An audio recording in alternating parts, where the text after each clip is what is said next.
Sir मेरे portfolio में large cap 62% है, mid cap 30 and small cap 8। Can I shift large to mid और small या free buying? तो अमर जी देखो, आपका एज मुझे नहीं पता, लेकिन अगर आपका एज कहीं 35-40 की रेंज में है तो आप थोड़ा थोड़ा मिड कैप स्मॉल कैप में जा सकते हो, थोड़ा थोड़ा, बहुत बड़ा नहीं। बस आपका रेशियो ये जो 62 है 50 मिला हो और 12% जो एडिशनल है वो mid cap and non small cap में जा सकते हो। लेकिन वो पेनी कैप स्मॉल कैप का मतलब ये नहीं होता कि वो 2 रुपये का शेयर 5 रुपये का शेयर। आपको एग्जांपल देता हूँ, BSC का जो शेयर है वो स्मॉल कैप है, ठीक है। Small capital is not the भाव, small capital is the capital जो छोटा हो। तो Reliance capital is the largest capital क्योंकि उसकी मार्केट कैप भी 20 लाख करोड़ है।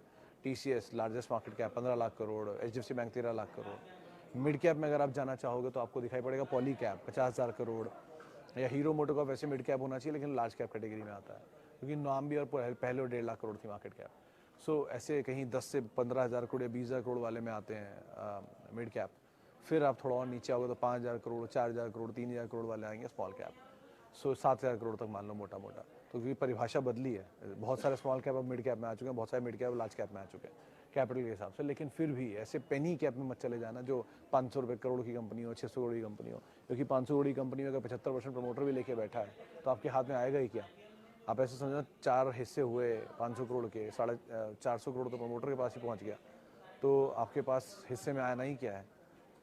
380 करोड़ 200 मतलब बचा कुछ है जो 50-60 करोड़ रुपए बचेगा, वो कहीं रिटेल के हिस्से में आएगा और उसको रिग करना बहुत आसान होता है। सो ऐसी रिगिंग वाली कंपनी से दूर रहिए, बेटर रहिए उनके साथ जहाँ पर एटलीस्ट कैपिटल है, फंड्स हैं, जहाँ स्मॉल कैप में म्यूचुअल फंड एंटर कर रहे हैं उनमें एंटर करिए, सेफ होता है फिर भी।